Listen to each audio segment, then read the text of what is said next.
Di momen itu, Ligon lalu memerintahkan pengawal istana untuk menangkap Lirim dan merasa jika dirinya akan dengan mudah mengalahkan Lirim. Akan tetapi, ternyata Lirim bukanlah orang bodoh yang bertindak gegabah. Sebab, tanpa diduga oleh Ligon, tiba-tiba anak buah Lirim yang berjumlah banyak pun berdatangan serta menjadikan warga sebagai tawanan. Membuat Ligon tak bisa berbuat banyak. Sebab ia mengkhawatirkan keselamatan warganya hingga salah satu anak buah Lirim mencoba menembak Ligon. Untung saja Ensop mengorbankan badannya demi melindungi Ligon. Oleh karena itu, Lirim berserta pasukannya bisa pergi dari sana tanpa perlawanan. Sebab Ligon yang melihat Ensop dan beberapa warga terluka, memerintahkan pengawal istananya untuk memprioritaskan dan segera membawa Ensop beserta warga yang terluka ke rumah sakit. Tak berselang lama, kejadian itu seketika langsung tersebar ke seluruh penjuru kerajaan Korea. Dan terlihat Perdana Menteri Ko yang penasaran dengan apa yang terjadi, sebab sebelumnya ia sudah diberitahu oleh ibunya jika pengkhianat Lirim masih hidup dengan penampilan yang tak menua. Shin kemudian beralih kepada Ligon yang sedang menemani Ensop di rumah sakit. Di sana ia sedikit merasa lega sebab Ensop tak mengalami luka parah karena ternyata Ensop memakai rompi anti peluru. Ligon pun lalu bertanya kepada Ensop kenapa Ensop berani melindunginya. Dan Ensop pun menjawab jika sekarang dirinya adalah pengawal kepercayaan Ligon menggantikan Joyun yang sudah seharusnya melakukan itu. Mendengar itu, Ligon pun berterima kasih karena telah melindunginya. Di sisi lain, Lirim lalu memerintahkan bawahan kepercayaannya agar bersiap sebab tak lama lagi akan terjadi pertumpahan darah dengan keponakannya. Sementara di Republik Korea, Joyun terlihat memata-matai ibunya Shinjae, di mana Joyun menyadari jika di istana kerajaan Korea ada orang yang berwajah sama dengan ibunya Shinjae. Sementara Ligon yang baru sampai ke istana yang langsung didatangi oleh si nenek karena si nenek begitu khawatir dengan apa yang terjadi. Ligon pun menerangkan jika dirinya bertemu dengan Lirim yang tak menua sedikit pun, dan meminta kepada si nenek untuk mendoakannya agar dapat secepatnya mengalahkan Lirim si pengkhianat. Hingga tak lama Perdana Menteri Ko menelepon sebab dirinya begitu penasaran dengan apa yang terjadi. Ligon menjelaskan agar Perdana Menteri Ko tak terlalu jauh mencampuri urusan kerajaan dan lebih baik fokus melindungi keselamatan rakyat. Membuat Perdana Menteri Ko yang berusaha caper kepada Ligon justru malah membuatnya kesal. Ligon sendiri langsung menyuruh asistennya untuk memberikan keterangan pers agar masyarakat tidak menjadi bingung dengan insiden tadi. Ligon lalu menemui paman tertuanya untuk memberitahukan apa yang terjadi dan menyuruh sang paman agar tinggal di istana dan menyerahkan urusan kenegaraan kepadanya jika ada suatu saat dirinya tak ada untuk mengejar Lirim ke dunia lain, serta menyuruh sang paman untuk berhati-hati sebab menurutnya Lirim tak hanya mengincar dirinya, tetapi ada kemungkinan Lirim mengincar sang paman karena berpihak kepadanya. Sementara di Republik Korea, Shinjae mengajak Jong-eol ke sebuah tempat pemakaman, di mana di sana Shinjae menceritakan tentang kemungkinan dirinya yang sebenarnya berasal dari kerajaan Korea. Mendengar itu, Jong-eol awalnya merasa Shinjae sedang bergurau. Tetapi ketika Shinjae menjelaskan masa lalunya yang mulai ia ingat, membuat Jong-eol menangis mendengar kisah tragis Shinjae. Di tempat berbeda, tempatnya di kerajaan Korea, terlihat Perdana Menteri Ko yang masih penasaran dengan insiden yang melibatkan Ligon. Ia kembali mendatangi temannya untuk melakukan sebuah pekerjaan, di mana Perdana Menteri Ko menyuruh temannya untuk meretas sistem keamanan istana serta mengambil rekaman CCTV saat insiden yang melibatkan Ligon bersama Lirim terjadi. Entah apa tujuan Perdana Menteri Ko ini, namun dari gelagatnya tercium aroma-aroma busuk untuk menjatuhkan Ligon. Di sisi lain, sang paman tertua Ligon yang akan berangkat ke istana, tiba-tiba dirinya dikejutkan dengan Lirim yang sudah berada di ruangannya. Seolah apa yang dikatakan Ligon benar, sang paman pun berteriak kepada pengawalnya untuk segera datang. Akan tetapi, ternyata semua pengawalnya telah meninggoy di tangan Lirim. Tanpa belas kasihan, Lirim pun langsung mencekik sang paman sampai meninggoy. Hingga tak lama, Ligon pun mendengar kabar kematian pamannya yang seketika membuatnya menyesal karena tak bisa melindungi sang paman.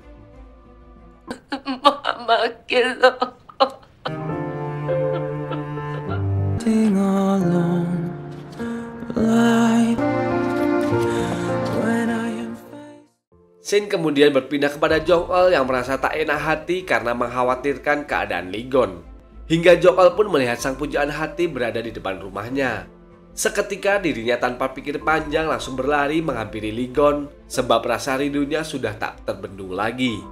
Akan tetapi, ternyata Lee-gon yang berada di hadapannya sekarang hanyalah sebuah lamunan membuat Jong-eul seketika langsung menangis.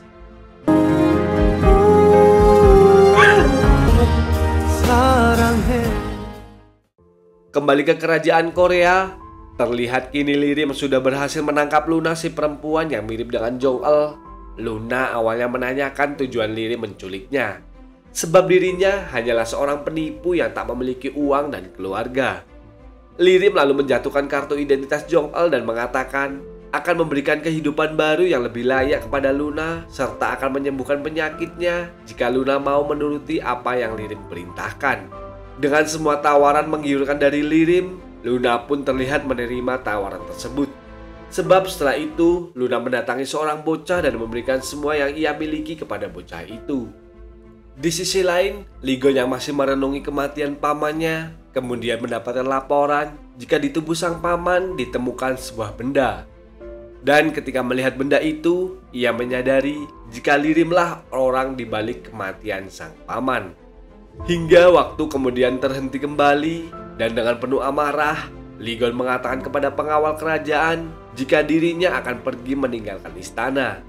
Namun tiba-tiba sekretarisnya datang dan memberitahukan jika semua media telah memberitakan mengenai Lee-gon yang selalu diam-diam meninggalkan istana.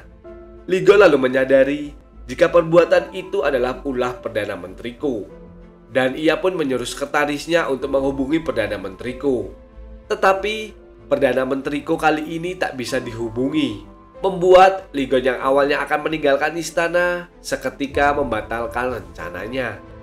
Di Republik Korea, Shinja yang sudah mengetahui dirinya selalu diikuti, kemudian menjebak orang itu yang ternyata dia adalah anak buah kepercayaan Lirim, dan sedikit pergelutan pun terjadi. Dengan kemampuannya sebagai polisi, Shinja berhasil mengalahkan anak buah Lirim. Tetapi datanglah sebuah mobil yang langsung membawa anak buah Lirim kabur.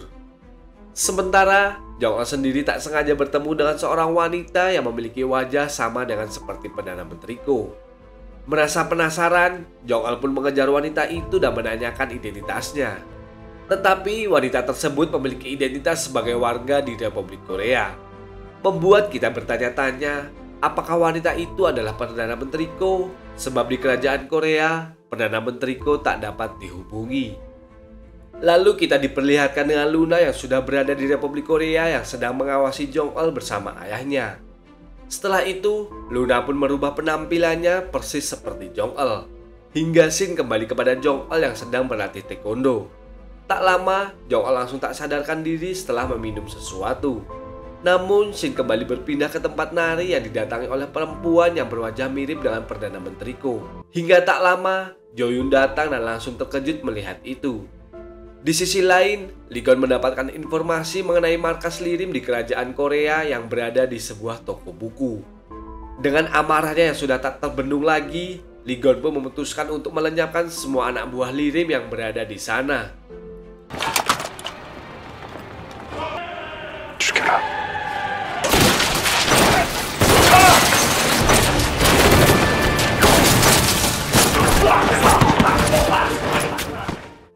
Dan terlihat anak buah kepercayaan Lirim tewas dalam sergapan itu. Akan tetapi ternyata itu bukanlah anak buah kepercayaan Lirim, melainkan orang yang berwajah sama. Bersamaan dengan itu, ternyata Jong-eul sudah menjadi tawanan Lirim. Hingga tak lama, seorang bocah misterius yang selalu bersama Luna tiba-tiba berada di sana lalu memberikan sebuah pisau untuk melepaskan ikatan Jong-eul. Hingga para anak buah Lirim pun berdatangan. Namun, dengan skill yang dimiliki Jong-eul, ia pun dengan mudah mampu mengalahkan anak buah Lirim. Hingga saat Jong-eul melihat ke arah bocah itu, namun anehnya bocah tersebut sudah tidak ada. Namun yang jelas, berkat bantuan bocah itu, Jong-eul bisa melarikan diri. Bersamaan dengan itu, Lirim mendapatkan laporan jika Jong-eul berhasil kabur. Membuatnya murka dan dengan sadisnya, Lirim langsung menghabisi anak buah yang melaporkan hal itu. serta menyuruh anak buahnya untuk kembali menangkap Jong-el hidup ataupun mati. Jong-el sendiri menyadari jika dirinya sekarang berada di kerajaan Korea.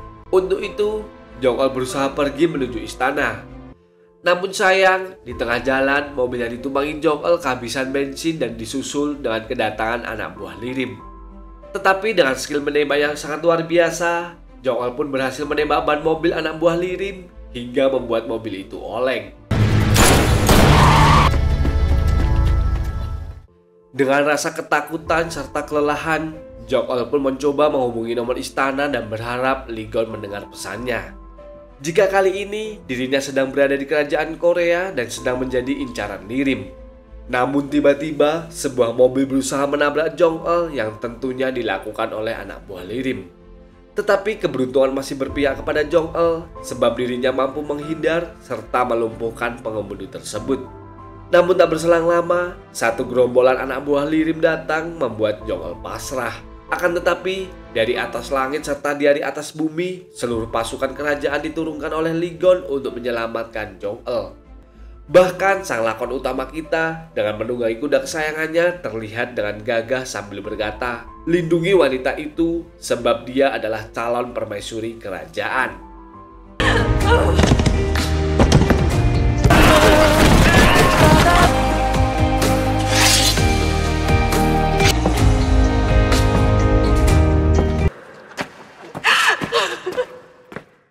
Bersamaan dengan itu, Jo-yoon yang mencurigai jika wanita yang datang ke kafe nari adalah Perdana Menteri Ko. Ia pun langsung mengejarnya dan berhasil menghentikan mobilnya. Akan tetapi, belum sempat bertanya, tiba-tiba dari dalam mobil seseorang menembak Jo-yoon, yang seketika membuat Jo-yoon tersungkur dan membuat wanita itu bisa melarikan diri. Beruntung, Shin-jae datang menyelamatkan Jo-yoon. Kembali ke Lee Gon yang telah berhasil membabat habis anak buah Lirim. Dengan penuh rasa haru, Lee Gon pun kemudian menghampiri Jong-el yang ketakutan dan langsung menggendongnya ke istana.